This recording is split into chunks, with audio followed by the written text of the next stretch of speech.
Hi hello നമസ്കാരം. എവർക്കും PSC mind ബൂസ്റ്ററിന്റെ പുതിയൊരു വീഡിയോയിലേക്ക് ഹാർദമായ സ്വാഗതം. ഇന്നത്തെ വീഡിയോയിലൂടെ നമ്മൾ പരിചയപ്പെടുന്നത് കഴിഞ്ഞ ക്ലാസ്സിന്റെ ബാക്കിയാണ്. SCERT പാഠപുസ്തകത്തിന്റെ സീരീസ് നമ്മൾ ഓൾറെഡി തുടങ്ങിയിട്ടുണ്ട്. പാഠപുസ്തകത്തിൽ നമ്മൾ 5ാം ക്ലാസ് കവർ ചെയ്തു, 6ാം ക്ലാസ്സിലെ 2 ചാപ്റ്റേഴ്സ് കവർ ചെയ്തിട്ടുണ്ട്. നമുക്ക് ഇന്നത്തെ വീഡിയോയിലേക്ക് കടക്കാം. നമ്മൾ പാഠപുസ്തകത്തിന്റെ സാമൂഹ്യശാസ്ത്രം സ്റ്റാൻഡേർഡ് 6 ഭാഗം 1 പരിശോധിച്ചിട്ടിരിക്കുന്നത്. ആ ഭാഗത്തിൽ 2 ചാപ്റ്റേഴ്സ് പരിചയപ്പെട്ടതിൽ ഭാഗങ്ങൾ പരിചയപ്പെടാത്ത ആൾക്കാർ എന്ത് ചെയ്തോളാം, ആ ഭാഗം കണ്ടുകൊണ്ട് മാത്രം ഈ വീഡിയോയിലേക്ക് വന്നോളാം. കാര്യം എന്താ ചോദിച്ചു കഴിഞ്ഞാൽ, കൃത്യമായിട്ട് കഴിഞ്ഞ ക്ലാസ് പറഞ്ഞതിന്റെ ബാക്കി ഭാഗമായിട്ടൊക്കെയാണ് ഈ ചാപ്റ്റേഴ്സിലുള്ള കാര്യങ്ങൾ പറയുന്നത് നമ്മൾ. ഓക്കെ, അപ്പൊ 3ാമത്തെ ചാപ്റ്ററിന്റെ പേര് രാഷ്ട്രവും ഗവൺമെന്റും എന്നാണ്. അപ്പോൾ പേര് കേട്ടപ്പോൾ തന്നെ നിങ്ങൾക്ക് കാര്യം മനസ്സിലായിട്ടുണ്ടാവും. ഇവിടെ നമ്മൾ ചർച്ച ചെയ്യുന്നത് രാഷ്ട്രത്തെക്കുറിച്ചാണ്. അപ്പോൾ രാഷ്ട്രത്തെക്കുറിച്ച് ചർച്ച ചെയ്യുന്ന സമയത്ത് നമുക്ക് എന്ത് ചെയ്യാം, പൊളിറ്റിക്സ് എന്നുള്ള ഭാഗം കുട്ടികൾക്ക് ആദ്യമായിട്ട് പരിചയപ്പെടുന്ന ഭാഗം ആയതുകൊണ്ട് തന്നെ കുട്ടികൾക്ക് പരിചയപ്പെടാനുള്ള ഭാഗങ്ങൾ ഈ ചാപ്റ്ററിൽ വളരെ കുറച്ചേ ഉള്ളൂ. കഴിഞ്ഞ ചാപ്റ്റേഴ്സ് ഒക്കെ നിങ്ങൾക്ക് അറിയാം, കുറച്ച് ലെങ്തി ആയിട്ടുള്ള ചാപ്റ്റേഴ്സ് ആണ്. കൂടുതൽ പോയിന്റ്സ് ഒക്കെ അതിൻ്റെ അകത്ത് പഠിച്ചിട്ടുണ്ട്. പക്ഷെ പഠിച്ച പോയിന്റ്സ് ഒക്കെ എന്താ, സ്ഥിരമായിട്ട് PSC ചോദിക്കുന്ന കാര്യങ്ങളൊക്കെയാണ്. അപ്പോൾ കൂടുതൽ ഇമ്പോർട്ടൻസ് കൊടുക്കേണ്ട ഭാഗങ്ങളൊക്കെയാണ്. ആ ഭാഗങ്ങൾ കൃത്യമായിട്ട് ഇമ്പോർട്ടൻസ് കൊടുത്തുള്ള, കൃത്യമായിട്ട് ഓരോ ചോദ്യങ്ങളും ഉത്തരങ്ങളൊക്കെ എഴുതി വെച്ചുകൊണ്ട് പഠിച്ചുള്ള, ഒരു പക്ഷേ പ്രസ്താവന രീതിയിൽ കാര്യങ്ങളൊക്കെ ആ ഭാഗത്ത് നിന്ന് ചോദിക്കാം. അങ്ങനെയുള്ള ഭാഗങ്ങളൊക്കെ പരിചയപ്പെട്ട് പോയിട്ടുണ്ട്. കൃത്യമായിട്ട് പരിചയപ്പെട്ട് പോയിക്കൂടാ. നമുക്ക് എന്ത് ചെയ്യാം, ഈ ചാപ്റ്ററിലെ കണ്ടന്റിലേക്ക് പോകാം. നമുക്ക് അപ്പം പൊളിറ്റിക്സിനെ കുറിച്ച് പഠിക്കുന്ന സമയത്ത് നമുക്ക് ആദ്യം തന്നെ അറിഞ്ഞിരിക്കേണ്ട കാര്യം ഇതാണ്. രാഷ്ട്രം എന്ന് പറഞ്ഞാൽ എന്താ? സിമ്പിളായിട്ട് നമുക്ക് എന്ത് പറയാം, ജനങ്ങൾ രൂപീകരിച്ച ഏറ്റവും ഉന്നതമായ സാമൂഹിക രാഷ്ട്രീയ സ്ഥാപനമാണ് രാഷ്ട്രം എന്നൊക്കെ നമുക്കൊരു ഡെഫിനിഷൻ ആയിട്ട് കൊടുക്കാം, അല്ലേ? അതേപോലെ തന്നെ മനസ്സിലാക്കി വെക്കുക, രാഷ്ട്രം ഒരു ജനതയാണ്. അതേപോലെ തന്നെ രാഷ്ട്രം ജനസംഖ്യ, ഭൂപ്രദേശം, ഗവൺമെന്റ്, പരമാധികാരം എന്നീ ഘടകങ്ങൾ ചേർന്നാണ് രാഷ്ട്രം രൂപീകരിക്കപ്പെടുന്നത്. ഈ പോയിന്റ്സ് ഒക്കെ എന്ത് ചെയ്യുക, കൃത്യമായിട്ട് രാഷ്ട്രത്തെക്കുറിച്ചൊന്ന് മനസ്സിലാക്കി വെക്കാൻ വേണ്ടിയിട്ട് ഏറ്റവും ബേസ് ആയിട്ടുള്ള ഐഡിയ ഒന്ന് മനസ്സിലാക്കി വെച്ചോളാം. അടുത്തായിട്ട് രാഷ്ട്രം എന്താണ്, രാഷ്ട്രതന്ത്ര ശാസ്ത്രം എന്താണ് എന്ന രീതിയിലൊക്കെ നമ്മൾ എന്ത് ചെയ്യുന്നു, അടുത്തായിട്ട് ഒരു ഭാഗത്തിലൂടെ പരിചയപ്പെട്ടു പോവാണ്. അവിടെ രാഷ്ട്രത്തെക്കുറിച്ചുള്ള ശാസ്ത്രീയ പഠനമാണ് രാഷ്ട്രതന്ത്ര ശാസ്ത്രം എന്ന് മനസ്സിലാക്കി വെച്ചോളാം. അപ്പൊ എന്താ പറഞ്ഞത്, രാഷ്ട്രത്തെക്കുറിച്ചുള്ള ശാസ്ത്രീയ പഠനമാണ് ഏത്, രാഷ്ട്രതന്ത്ര ശാസ്ത്രം. അത് രൂപം കൊണ്ട് എവിടെയാ, അത് കഴിഞ്ഞ ക്ലാസ് നമ്മൾ പോളിസ് എന്നുള്ള വാക്കെല്ലാം ഉപയോഗിച്ചിട്ടുണ്ട്, അല്ലേ? അപ്പൊ പുരാതന ഗ്രീക്കിലാണ് രാഷ്ട്രത്തെക്കുറിച്ചുള്ള പഠനത്തിന് ആരംഭം കുറിച്ചത് എന്നുള്ള കാര്യം പാഠപുസ്തകത്തിൽ പറയുന്നു. എവിടെ ആരംഭിച്ചത്, പുരാതന ഗ്രീസില്. അവിടെ നമ്മൾ നഗരങ്ങൾ രൂപം കൊണ്ടു, നഗരരാഷ്ട്രങ്ങൾ രൂപം കൊണ്ടു എന്ന രീതിയിലൊക്കെ പരിചയപ്പെട്ടു, അല്ലെ? അപ്പോൾ എന്ത് മനസ്സിലാക്കുക, നഗരരാഷ്ട്രങ്ങളായിരുന്നു രാഷ്ട്രവുമായി ബന്ധപ്പെട്ട പഠനത്തിന്റെ അടിസ്ഥാന ഘടകം. അപ്പൊ രാഷ്ട്രവുമായി ബന്ധപ്പെട്ട അടിസ്ഥാന ഘടകം ഏതാ, അത് നഗരരാഷ്ട്രങ്ങളാണ്. നെക്സ്റ്റ് അവിടെ നമ്മൾ ഗ്രീക്ക് തത്വചിന്തകന്മാരെ കുറിച്ച് പഠിച്ചല്ലോ. ആരൊക്കെയായിരുന്നു, സോക്രട്ടീസ്, പ്ലേറ്റോ, അരിസ്റ്റോട്ടിൽ. അപ്പോൾ ശിഷ്യന്മാർ ആരൊക്കെയാണ്, എങ്ങനെയൊക്കെയാണ് കാര്യങ്ങൾ വരുന്നത്, ഘടന എങ്ങനെയാണ് എന്നുള്ള കാര്യം പരിചയപ്പെട്ടു. സോക്രട്ടീസിന്റെ ശിഷ്യൻ പ്ലേറ്റോ, പ്ലേറ്റോയുടെ ശിഷ്യൻ അരിസ്റ്റോട്ടിൽ, അങ്ങനെയൊക്കെ ചോദ്യങ്ങൾ വരാറുണ്ട്, ഓർത്ത് വെച്ചോളാം. ഇതിൽ നമുക്ക് കിട്ടേണ്ട പ്രധാനപ്പെട്ട വ്യക്തിയാണ്, അതാണ് സോക്രട്ടീസ്. സോക്രട്ടീസിന്റെ ശിഷ്യനാണ് പ്ലേറ്റോ. ഓക്കെ, അവിടെ നിന്ന് ആരിലേക്ക് പോയിക്കോളാം, അരിസ്റ്റോട്ടിലേക്ക് പോയിക്കോളാം. ആ ക്രമം പഠിച്ചു വെക്കേണ്ട കോഡൊക്കെ കഴിഞ്ഞ ക്ലാസ്സിൽ ഞാൻ ഉപയോഗിച്ചിട്ടുണ്ട്. അത് കൃത്യമായിട്ട് അങ്ങനെ തന്നെ ഉപയോഗിച്ച് പോയിക്കോളാം. നെക്സ്റ്റ് അടുത്തായിട്ട് നമ്മൾ എന്ത് ചെയ്യുന്നു, പൊളിറ്റിക്സ് അല്ലെങ്കിൽ രാഷ്ട്രതന്ത്രം. അതായത് രാഷ്ട്രതന്ത്രത്തിന്റെ ഇംഗ്ലീഷ് ടേമാണ് എന്ത്, പൊളിറ്റിക്സ് എന്ന് പറയുന്നത്, അല്ലെ? ആ പൊളിറ്റിക്സ് എന്നുള്ള വാക്ക് ആദ്യമായി ഉപയോഗിച്ചതാര് എന്ന് ചോദിക്കുകയാണെങ്കിൽ ഓർത്ത് വെച്ചുകൊള്ളാം, അതാണ് അരിസ്റ്റോട്ടിൽ. പൊളിറ്റിക്സ് എന്നുള്ള പദം ആദ്യമായിട്ട് ഉപയോഗിച്ച ആരാടാ, അരിസ്റ്റോട്ടിലാണ്. അതേപോലെ തന്നെ രാഷ്ട്രതന്ത്ര ശാസ്ത്രം അല്ലെങ്കിൽ പൊളിറ്റിക്സ്, അതിൻ്റെ പിതാവ് ആര് എന്ന് ചോദിക്കുകയാണെങ്കിലും എന്ത് കിട്ടണം, അതും അരിസ്റ്റോട്ടിൽ തന്നെയാണ്.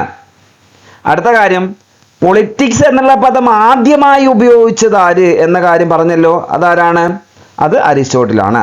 അടുത്തത് പൊളിറ്റിക്സ് എന്നുള്ള ഗ്രന്ഥം, അത് രചിച്ചിരിക്കുന്നതും അരിസ്റ്റോട്ടിലാണ്. അപ്പോൾ ആ 3 കാര്യങ്ങൾ എവിടെ കിട്ടണം, പൊളിറ്റിക്സ് എന്നുള്ള പദം ആദ്യം ഉപയോഗിച്ചത്, അതേപോലെ തന്നെ രാഷ്ട്രതന്ത്ര ശാസ്ത്രത്തിന്റെ അല്ലെങ്കിൽ പൊളിറ്റിക്സിന്റെ പിതാവാര്, അതേപോലെ തന്നെ പൊളിറ്റിക്സ് എന്നുള്ള ഗ്രന്ഥത്തിന്റെ ആരതാണ് ഗ്രന്ഥം എന്ന രീതിയിലുള്ള കാര്യങ്ങളൊക്കെ ആലോചിച്ച് വെച്ചുകൊള്ളാം. ക്ലിയർ ആണല്ലോ? അടുത്ത കാര്യം നോക്കിയേ, സ്റ്റേറ്റ് എന്നുള്ള പദം. നമ്മൾ രാഷ്ട്രവുമായിട്ട് ബന്ധപ്പെട്ട് കേൾക്കുമ്പോൾ ആദ്യമായിട്ട് അറിഞ്ഞിരിക്കേണ്ട പദമാണ് സ്റ്റേറ്റ്. അപ്പോൾ സ്റ്റേറ്റ് എന്നുള്ള പദം രൂപം കൊണ്ടിരിക്കുന്നത് അത് സ്റ്റാറ്റസ് എന്നുള്ള ജർമ്മൻ പദത്തിൽ നിന്നാണ്. ഏത് വാക്കാണ്? സ്റ്റാറ്റസ്. സ്റ്റാറ്റസ് സ്റ്റാറ്റസ് അതായത് മനസ്സിലാക്കി വെക്കേണ്ടത് ജർമ്മനിയിലെ ഗോത്ര വിഭാഗങ്ങൾ, പുരാതന ഗോത്ര വിഭാഗങ്ങളായ ട്യൂട്ടോണുകൾക്കിടയിൽ പ്രചാരത്തിലുണ്ടായിരുന്ന വാക്കാണ് ഏത്? സ്റ്റാറ്റസ് എന്നുള്ളത്. ആ വാക്കിൽ നിന്നാണ് ഏത് രൂപം കൊണ്ടിരിക്കുന്നത്? സ്റ്റേറ്റ് എന്നുള്ള പദം രൂപം കൊണ്ടിരിക്കുന്നത്. സ്റ്റേറ്റ് എന്നുള്ള ഇംഗ്ലീഷ് പദമാണ് അല്ലേ, അത് സ്റ്റാറ്റസ് എന്നുള്ള ജർമ്മനിയിലെ ഗോത്ര വിഭാഗങ്ങൾക്കിടയിൽ ആ ട്യൂട്ടോണുകൾ ഉപയോഗിച്ചിരുന്ന വാക്കാണ് അല്ലേ. അവിടെ നിന്നാണ് സ്റ്റാറ്റസ് എന്നുള്ള പദം എടുക്കുന്നത്. കിട്ടിയല്ലോ. അതേപോലെ തന്നെ കാര്യം മനസ്സിലാക്കി വെക്കേണ്ടത്, ഗ്രീക്കുകാര് നഗരരാഷ്ട്രങ്ങളെ വിളിച്ചൊരു പേരുണ്ടല്ലോ, പോളിസ് എന്നുള്ളത്, പരിചയപ്പെട്ടതാണ്. കൃത്യമായിട്ട് കഴിഞ്ഞ ക്ലാസ് കേൾക്കാത്ത ആൾക്കാർ അത് കേട്ട് മാത്രം വന്നോളൂ. അങ്ങനെ കുറേ കാര്യങ്ങൾ ഞാൻ അങ്ങോട്ടേക്ക് ഉദ്ധരിച്ചു പോകും. ആ രീതിയിൽ എന്ത് ചെയ്യാം, കൃത്യമായിട്ട് പരിചയപ്പെടണമെങ്കിൽ ആ ഭാഗവും കൂടി പരിചയപ്പെട്ട് വന്നതിന് ശേഷം ഈ വീഡിയോ കാണാൻ നോക്കുക, കാണാത്തവർ. ഓക്കെ. അപ്പോൾ ഗ്രീക്കുകാർ നഗരാഷ്ട്രങ്ങൾ എന്ത് വിളിച്ചിട്ടുണ്ടായിരുന്നു? പോളിസ് എന്നുള്ള വാക്ക് വിളിച്ചിട്ടുണ്ടായിരുന്നു. അതേപോലെ തന്നെ റോമക്കാർ എന്താ വിളിച്ചിട്ടുള്ളത്? സിവിറ്റാസ്. റോമക്കാർ വിളിച്ചത് സിവിറ്റാസ് എന്ന പദവും ഉപയോഗിച്ചിട്ടുണ്ടായിരുന്നു അല്ലെ, നഗരാഷ്ട്രങ്ങളെ സൂചിപ്പിക്കാൻ വേണ്ടിയിട്ട്. അപ്പോൾ നെക്സ്റ്റ് അടുത്തൊരു തത്വചിന്തകന്റെ പേര് പരിചയപ്പെടുക, നിക്കോളോ മാക്കിയവെല്ലി. ആരാണ്? Niccolo Machiavelli. പറഞ്ഞു നോക്കിയ നിക്കോളോ മാക്കിയവെല്ലി. അപ്പൊ നിക്കോളോ മാക്കിയവെല്ലിയാണ് സ്റ്റേറ്റ് എന്നുള്ള പദം ആധുനിക അർത്ഥത്തിൽ ഉപയോഗിച്ചത്. ആരാണ്? Niccolo Machiavelli. സ്റ്റേറ്റ് എന്നുള്ള പദം ആധുനിക അർത്ഥത്തിൽ ഉപയോഗിച്ചത് ആര്? അങ്ങനെ ചോദിക്കാം. അത് നിക്കോളോ മാക്കിയവെല്ലി. കിട്ടിയല്ലേ ഈ ഭാഗത്തുള്ള കാര്യങ്ങൾ? നെക്സ്റ്റ് അടുത്തായിട്ട് സൗത്ത് സുഡാന്റെ ഒരു പിക്ചർ നിങ്ങൾക്ക് ഇവിടെ കാണാം. അതായത് ആദ്യകാലത്ത് സുഡാൻ എന്നുള്ള രാജ്യം ആഫ്രിക്കയിലെ തന്നെ ഏറ്റവും വലിയ രാജ്യമായിരുന്നു. ഇപ്പൊ ആഫ്രിക്കയിലെ ഏറ്റവും വലിയ രാജ്യം ഏതാ? അത് അൾജീരിയ കേട്ടോ. ആഫ്രിക്കയിലെ ഏറ്റവും വലിയ രാജ്യം അൾജീരിയ ആണ് നിലവിൽ. എന്നാൽ ആദ്യകാലത്ത് അത് സുഡാൻ ആയിരുന്നു. എന്നാൽ സുഡാൻ എന്ത് ചെയ്തു? വിഭജിച്ചിട്ട് സൗത്ത് സുഡാൻ ആക്കി മാറ്റി. അതായത് ഒരു 10ഓളം ഭൂപ്രദേശങ്ങൾ, 10ഓളം സുഡാനുള്ള ഭൂപ്രദേശങ്ങൾ മാറ്റി സൗത്ത് സുഡാൻ എന്നുള്ള രാജ്യം രൂപീകരിക്കുക ചെയ്തത്. അപ്പൊ അവിടെ കിട്ടേണ്ട കാര്യം, ഇപ്പൊ എന്തുണ്ട്? സുഡാൻ എന്നും സൗത്ത് സുഡാൻ എന്നുള്ള ഭാഗങ്ങളുണ്ട്. അപ്പൊ സുഡാന്റെ അതിരുകളൊക്കെ ഒരു മാപ്പിൽ നമുക്ക് ഇവിടെ കൊടുത്തിട്ടുണ്ട്. ആ കാര്യമൊക്കെ പരിചയപ്പെടാൻ വേണ്ടി പാഠപുസ്തകത്ത് പറയുന്നുണ്ട്. ജസ്റ്റ് ഒന്ന് പരിചയപ്പെട്ടു പോവുക. നമ്മുടെ സൗത്ത് സുഡാന്റെ കിഴക്ക് ഭാഗത്ത് എത്തോപ്യ ഉണ്ട്. സൗത്ത് സുഡാന്റെ പടിഞ്ഞാറ് ഭാഗത്തായിട്ട് സെൻട്രൽ ആഫ്രിക്കയാണ്. അതേപോലെ തന്നെ സൗത്ത് വെസ്റ്റ് ഭാഗത്ത്, തെക്ക് പടിഞ്ഞാറ് ഭാഗത്ത് ഡെമോക്രാറ്റിക് റിപ്പബ്ലിക് ഓഫ് കോങ്കോ കാണാം നിങ്ങൾക്ക്. തെക്ക് ഭാഗത്തായിട്ട് നിങ്ങൾക്ക് ഉഗാണ്ട കാണാം. അതേപോലെ തന്നെ തെക്ക് കിഴക്ക് ഭാഗത്തായിട്ട് നിങ്ങൾക്ക് കെനിയ കാണാം, കെനിയ. അതേപോലെ നോർത്ത് ഭാഗത്തായിട്ട് സുഡാൻ കാണാം. ഓക്കെ, ഇങ്ങനെയൊക്കെയാണ് എന്ത് ആ സൗത്ത് സുഡാന്റെ അതിരുകളായിട്ട് വരുന്നത്. അപ്പോൾ Ethiopia, Sudan, Central Africa, Democratic Republic of Congo, Uganda, Kenya, ഇതൊക്കെയാണ് അതിൻ്റെ അയൽ രാജ്യങ്ങൾ. വിവിധ അതിർത്തികളൊന്ന് മനസ്സിലാക്കിയുള്ള പിക്ചറിലൂടെ ഞാൻ എല്ലാ കാര്യം പറഞ്ഞു പോയിട്ടുണ്ട്.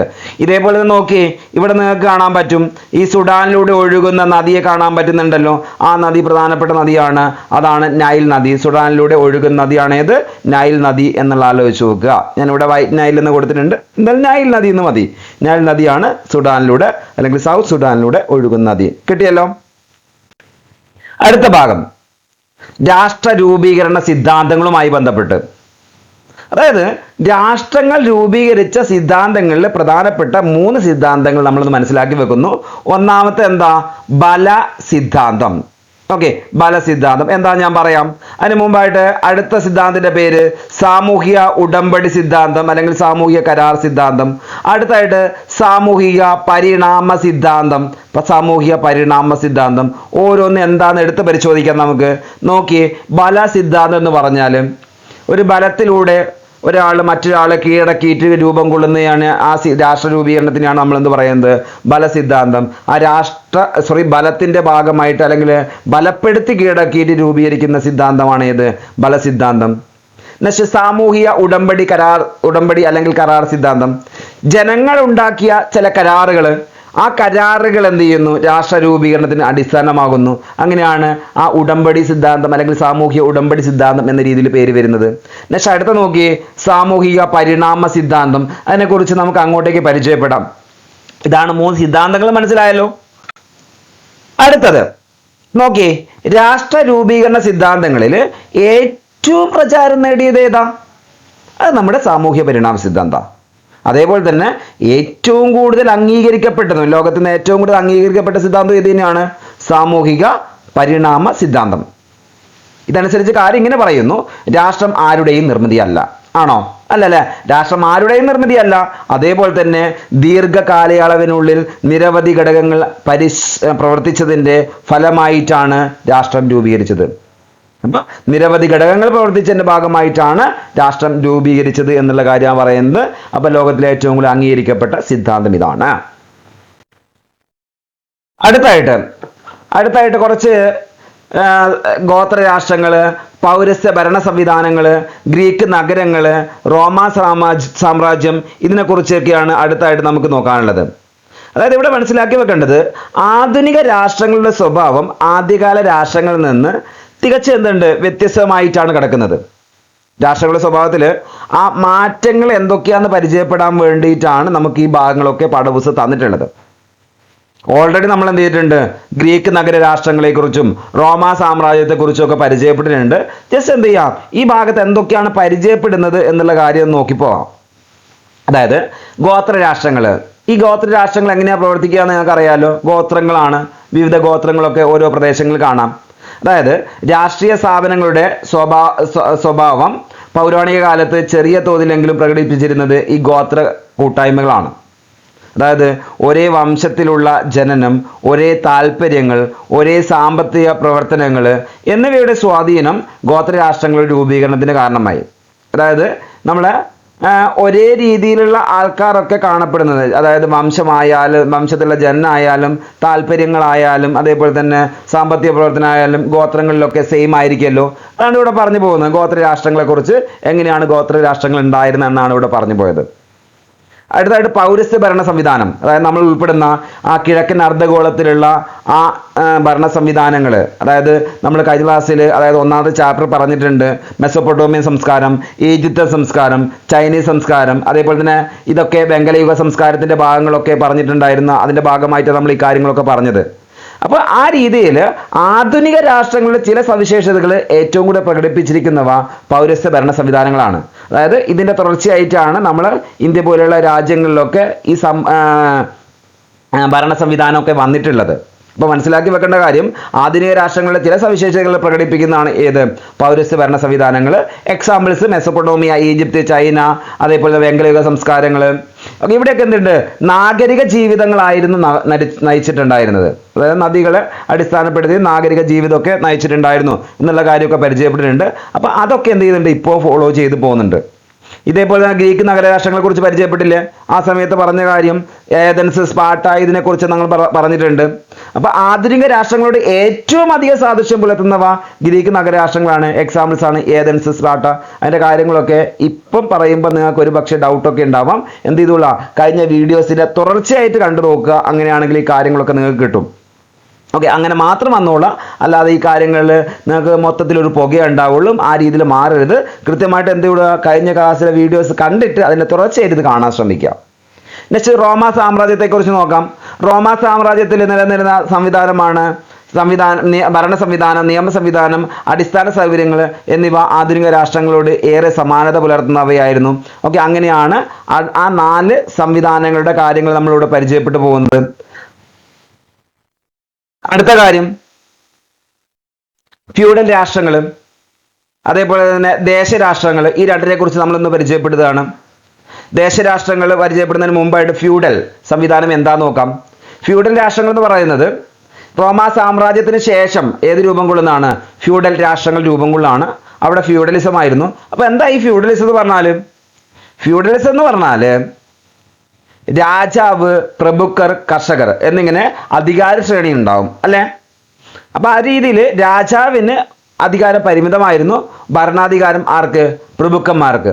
അപ്പൊ ആ രീതിയിലായിരുന്നു ഫ്യൂഡൽ സംവിധാനങ്ങൾ ഉണ്ടായിരുന്നത്. അപ്പൊ ഫ്യൂഡൽ രാഷ്ട്രങ്ങൾ അങ്ങനെ ഉണ്ടായിരുന്നത്. ഫ്യൂഡൽ സംവിധാനത്തിന്റെ ഭാഗമായിട്ട് ഏത്? ഫ്യൂഡൽ രാഷ്ട്രങ്ങൾ എന്ന് മനസ്സിലാക്കി വെക്കുക. പിന്നെ അടുത്ത ദേശരാഷ്ട്രങ്ങൾ. നമ്മൾ യൂറോപ്പ് വൻകരയായിട്ട് ബന്ധപ്പെട്ടിട്ട് ദേശരാഷ്ട്രങ്ങൾ പരിചയപ്പെടാനുണ്ട്. അവിടെ ദേശരാഷ്ട്രങ്ങളിൽ നവോത്ഥാന കാലഘട്ടത്തിൽ യുക്തിചിന്ത, ശാസ്ത്രബോധം തുടങ്ങിയ സാമൂഹിക ഘടനയിൽ മാറ്റങ്ങൾ വരുത്തിയിട്ട് വ്യവസായ വിപ്ലവം, കോളനിവൽക്കരണം, ദേശീയബോധം തുടങ്ങിയവയും ദേശരാഷ്ട്രങ്ങളുടെ വളർച്ചയ്ക്ക് കാരണമാകുന്നുണ്ട്. ക്രമേണ എന്ത് ചെയ്യുന്നു? ജനസംഖ്യ, ഭൂപ്രദേശം, ഗവൺമെന്റ്, പരമാധികാരം എന്നീ ഘടകങ്ങളെ അടിസ്ഥാനമാക്കിയിട്ട് ഏത് രൂപം കൊള്ളുകയാണ്? ദേശരാഷ്ട്രങ്ങൾ രൂപം കൊള്ളുകയാണ്. അപ്പോൾ ഫ്യൂഡൽ രാഷ്ട്രങ്ങൾ, ദേശരാഷ്ട്രങ്ങൾ ഇതൊക്കെ എങ്ങനെയാണ് ആധുനിക രാഷ്ട്രങ്ങളിൽ നിന്ന് സ്വഭാവം വേറെ വേറെ വന്നത് എന്നുള്ള കാര്യമൊക്കെ നിങ്ങൾക്ക് മനസ്സിലായിട്ടുണ്ടാവും. അടുത്ത കാര്യത്തിലേക്ക് പോവാം. അടുത്ത രണ്ട് ടേമുകളാണ് നമ്മൾ പരിചയപ്പെടുന്നത്. ഫ്യൂഡലിസം എന്നുള്ള ടേമും അതേപോലെ തന്നെ നവോത്ഥാനം എന്നുള്ള ടേമും. ആദ്യം ഫ്യൂഡലിസം നോക്കാം. അതായത് ഞാൻ നേരത്തെ പറഞ്ഞു എന്താണ് ഫ്യൂഡൽ വ്യവസ്ഥ എന്നുള്ള കാര്യങ്ങളൊക്കെ പറഞ്ഞിട്ടുണ്ടായിരുന്നു. അവിടെ മനസ്സിലാക്കി വെക്കുക, പ്രഭുക്കന്മാർ എന്ത് ചെയ്യുന്നു? കൃഷിഭൂമിയിൽ പണിയെടുത്തിരുന്ന അടിമകളെ, അതായത് കർഷകരെ എന്ത് ചെയ്തിരുന്നു? നന്നായിട്ട് ചൂഷണം ചെയ്തിട്ടുണ്ടായിരുന്നു. ആ രീതിയിലൊരു സാമൂഹ്യ ഭരണ സംവിധാനമായിരുന്നു എവിടെ ഉണ്ടായിരുന്നത്? ഫ്യൂഡലിസത്തിൽ ഉണ്ടായിരുന്നത്. ഈ ഫ്യൂഡൽ എന്നുള്ള വാക്ക് എങ്ങനെയാണ് രൂപം കൊണ്ടെന്ന് അടുത്തായിട്ട് പരിചയപ്പെടാം. നോക്കിയേ നിങ്ങൾ, ഫ്യൂഡ് എന്നുള്ള ഒരു ജർമ്മൻ പദം. ഏത് പദ? ഫ്യൂഡ്. ഫ്യൂഡ് ഫ്യൂഡ് ഫ്യൂഡ് ഏത് ഭാഷയിലെ പദ? ജർമ്മൻ ഭാഷയിലെ പദമാണ്. അതിന്റെ മീനിങ് എന്താണ്? അതാണ് ഒരു തുണ്ടു ഭൂമി. അപ്പൊ മനസ്സിലാക്കി വെക്കുക, ഫ്യൂഡലിസം എന്ന പദം രൂപം കൊണ്ടത് ഫ്യൂഡ് എന്നുള്ള ജർമ്മൻ പദത്തിൽ നിന്ന്. അതിന്റെ അർത്ഥം എന്താ? ഒരു തുണ്ടു ഭൂമി. കിട്ടിയല്ലോ. അതേപോലെ തന്നെ മധ്യകാല യൂറോപ്പിലാണ് ഫ്യൂഡലിസം നിലനിന്നുണ്ടായിരുന്നത് എന്നുള്ള കാര്യം കൂടി ഈ ഭാഗത്തിലൂടെ മനസ്സിലാക്കി വെച്ചോളാം. അടുത്ത നവോത്ഥാനം. എന്താ നവോത്ഥാനം എന്ന് പറയുന്നത്? നവോത്ഥാനം എന്ന് പറയുന്നത് AD 14-15 നൂറ്റാണ്ടുകളിൽ എന്ത് ചെയ്യുന്നു? ഇറ്റലിയിലും ഇതര യൂറോപ്യൻ രാജ്യങ്ങളിലും കലാവൈജ്ഞാനിക രംഗത്തുണ്ടായ പുത്തൻ ഉണർവിനെ വിളിക്കുന്ന പേരാണെന്ത്? നവോത്ഥാനം. അതായത് കലാരംഗത്തും വൈജ്ഞാനിക രംഗത്തും ഒക്കെ എന്ത് ചെയ്യുന്നു? പുത്തൻ ഉണർവ് വരികയാണ്. അതായത് മതപരമായിട്ടുള്ള ആശയങ്ങൾക്ക് ഇമ്പോർട്ടൻസ് കുറയാണ്. അതിനുശേഷം എന്ത് ചെയ്യുന്നു? മനുഷ്യർക്ക് പ്രാമുഖ്യം നൽകിക്കൊണ്ട് എന്ത് ചെയ്യുന്നു? ഇമ്പോർട്ടൻസ് കൊടുത്തുകൊണ്ട് ഒരു ആശയം വരികയാണ്. അതാണ് നവോത്ഥാനം എന്ന് പറയുന്നത്. അവിടെ ഈ കാലഘട്ടത്തിലുള്ള പ്രധാനപ്പെട്ട തത്വചിന്തകന്മാരുടെ പേരുകളൊക്കെ നമ്മൾ അങ്ങോട്ടേക്ക് പരിചയപ്പെടും. ആ വ്യക്തികൾ പെട്രാർക്ക്, ദാന്തെ, ഡാവിഞ്ചി തുടങ്ങിയവർ ഈ നവോത്ഥാനത്തേക്ക് സ്വാധീനിച്ച വ്യക്തികളാണ്. അങ്ങോട്ടേക്കുള്ള ചാപ്റ്റേഴ്സിലൊക്കെ അങ്ങനെയുള്ള കാര്യങ്ങൾ പരിചയപ്പെടും കേട്ടോ. പെട്രാർക്ക്, ദാന്തെ, ഡാവിഞ്ചിയെ കുറിച്ചൊക്കെ പരിചയപ്പെടും. അവിടെ നിൽക്കട്ടെ, പേരൊന്ന് ജസ്റ്റ് പരിചയപ്പെട്ടു പോവുക. പെട്രാർക്ക്, ദാന്തെ, ഡാവിഞ്ചി ഓർക്കുമല്ലോ, പിന്നെ പരിചയപ്പെടാം കേട്ടോ. അടുത്ത കാര്യം, ഈ ചാപ്റ്ററിൽ അവിടെ അവസാന ഭാഗത്തേക്ക് നമ്മൾ കടക്കുകയാണ്. ഗവൺമെന്റിനെ കുറിച്ച് പരിചയപ്പെടുന്നു. നമ്മുടെ ഗവൺമെന്റിന് 3 ഘടകങ്ങളുണ്ട് കേട്ടോ. അതിൽ ഒന്നാമത്തത് നിയമനിർമ്മാണ വിഭാഗം, സെക്കൻഡ് വൺ കാര്യനിർവഹണ വിഭാഗം, നെക്സ്റ്റ് വൺ നീതിന്യായ വിഭാഗം. അതായത് ലെജിസ്ലേച്ചർ, എക്സിക്യൂട്ടീവ്, ജുഡീഷ്യറി. അപ്പൊ എന്താ ഈ നിയമനിർമ്മാണ വിഭാഗം? പേരിൻ്റെ അകത്ത് തന്നെ കിട്ടുമല്ലോ. അതായത് രാജ്യത്തിന് ആവശ്യമായുള്ള നിയമങ്ങൾ നിർമ്മിക്കുന്ന ആൾക്കാരാണ് ആര്? നിയമനിർമ്മാണ വിഭാഗം എന്ന് പറയുന്നത്. അതേപോലെ തന്നെ നിർമ്മിക്കുക മാത്രമല്ല, നിലവിലുള്ള നിയമങ്ങളിൽ മാറ്റം വരുത്തുന്ന ആര് തന്നെയാണ്? ഈ നിയമനിർമ്മാണ വിഭാഗം തന്നെയാണ്. അതേപോലെ തന്നെ രാഷ്ട്രഭരണത്തെ നിയന്ത്രിക്കുന്ന നിയമനിർമ്മാണ വിഭാഗമാണെന്ന് മനസ്സിലാക്കി വെച്ചോളാം. അവർക്കാണ്, ഈ നിയമനിർമ്മാണ വിഭാഗത്തിനാണ് രാഷ്ട്ര ഭരണത്തെ നിയന്ത്രിക്കുന്നതിനുള്ള കാര്യമായ പങ്കുള്ളത്. ഇത്രയും കാര്യങ്ങൾ നിയമനിർമ്മാണ വിഭാഗത്തിൽ കിട്ടിയല്ലോ. നെക്സ്റ്റ് അടുത്തായിട്ട് ഇതിന്റെ തുടർച്ചയാണ് കാര്യനിർവഹണ വിഭാഗത്തെ മനസ്സിലാക്കി വെക്കേണ്ടത്. അതായത് ഈ നിയമനിർമ്മാണ വിഭാഗം എന്ത് ചെയ്യുന്നു? നിയമം നിർമ്മിക്കുന്നു. ഈ നിർമ്മിച്ച നിയമങ്ങളിലെ അത് നടപ്പിലാക്കുന്ന ആരാ? അതാണ് കാര്യനിർവഹണ വിഭാഗം. അതേപോലെ തന്നെ ഗവൺമെന്റിന്റെ ദൈനംദിന പ്രവർത്തനങ്ങൾ വഹിക്കുന്നത് ആരാണ്? കാര്യനിർവഹണ വിഭാഗമാണ്. എക്സിക്യൂട്ടീവ് എന്ന് പറയുമ്പം പോലീസുകാർ, ഉദ്യോഗസ്ഥന്മാർ, ഈ കാര്യങ്ങളൊക്കെ ആ കാര്യങ്ങളിലും ആണ് എന്ത് ചെയ്യുന്നത്? ഇമ്പോർട്ടൻസ് കൊടുക്കുന്നത് അല്ലേ? നിയമനിർമ്മാണ സഭ നടപ്പിലാക്കിയിട്ടുള്ള നിയമങ്ങൾ നടപ്പിലാക്കുന്നത് ഇവരാണെന്ന് മനസ്സിലാക്കിക്കൊള്ളാം. അടുത്ത പ്രധാനപ്പെട്ട വിഭാഗം നീതിന്യായ വിഭാഗം. നീതിന്യായ വിഭാഗം എന്നുള്ള പേര് കേൾക്കുമ്പോൾ നിങ്ങൾക്ക് കാര്യം കിട്ടിയല്ലോ. അതായത് നിയമങ്ങൾ വ്യാഖ്യാനിക്കുന്നത്, അതേപോലെ തന്നെ തർക്കങ്ങൾ, അത് തീർപ്പ് കൽപ്പിക്കുന്നത്, കുറ്റം ചെയ്തവരെ ശിക്ഷിക്കുന്നത്, ഇതൊക്കെ ചെയ്യുന്ന ആരാ? നീതിന്യായ വിഭാഗമാണ്. അപ്പം നിയമനിർമ്മാണ വിഭാഗം നിയമങ്ങൾ നിർമ്മിക്കുമ്പോൾ, കാര്യനിർവഹണ വിഭാഗം അത് നടപ്പിലാക്കുമ്പോൾ ഈ പ്രക്രിയയിൽ ഉണ്ടാകുന്ന തർക്കങ്ങൾ ആരാ പരിഹരിക്കുന്നത്? അത് നീതിന്യായ വിഭാഗമാണ്. കാര്യം കിട്ടിയല്ലോ. അപ്പൊ ഇത്രയും കാര്യങ്ങളാണ് നമ്മൾ ഇന്നത്തെ വീഡിയോയിലൂടെ പരിചയപ്പെടുന്നത്. കൃത്യമായിട്ട് ഇതിൻ്റെ അകത്ത് ഉൾപ്പെടുത്തിയിരിക്കുന്ന കാര്യങ്ങൾ വളരെ ചുരുങ്ങിയതാണ്. അത് നമ്മൾ ഓരോന്നും ഡീറ്റെയിൽ ആയിട്ട് എടുത്ത് നോക്കിയിട്ടുണ്ട്. അപ്പോൾ കാര്യങ്ങളിലൊക്കെ ഒരു വ്യക്തത വന്നിട്ടുണ്ടെന്ന് മനസ്സിലാക്കുന്നു. അപ്പോൾ ഇങ്ങനെയാണ് നമ്മൾ ഓരോ ചാപ്റ്ററും പരിചയപ്പെട്ട് പോവുക.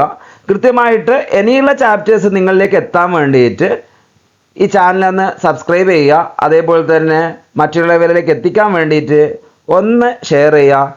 അപ്പം വീഡിയോ കണ്ട എല്ലാവർക്കും നന്ദി, നമസ്കാരം. Okay, thank